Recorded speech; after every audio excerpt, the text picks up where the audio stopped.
Hello বন্ধুরা, good evening. আমি আবারও একটা ভিডিও নিয়ে হাজির। তো সন্ধ্যেবেলাতে এটা গতকালকে সন্ধ্যেবেলাতেই আমি একটু ওই ব্রেড টোস্ট টাইপের করেছিলাম চিজ দিয়ে। তো ওটা খাওয়া দাওয়ার পরে বড়মশাই বললো যে চলো তোমাদের একটা জায়গায় নিয়ে যাব। তো আমার কোনো আইডিয়াই ছিল না যে আমাকে কোথায় নিয়ে যাচ্ছে।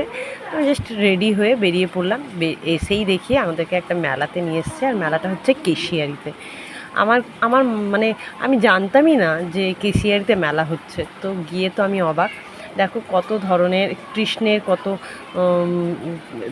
চরিত্র তুলে ধরেছেন। তারপরে এখানে একটা এই ছোট্ট একটা ওই রাক্ষসের দিয়ে করেছে। তারপরে মেলাতে টুকিটাকি এই যে দেখো দুটো এই যে এই ঘর সাজানোর জিনিসগুলো কিনেছি, পাখির বাসা, এইগুলো সব কিনেছি। কেনার পরে বাড়ি এসে ফ্রেশ হয়ে ভাবলাম যে একটা কলকার ডিজাইন করি, ফিঙ্গার ডিজাইন। তো কেমন হয়েছে জানিও। দেখা হচ্ছে নেক্সট ভিডিও।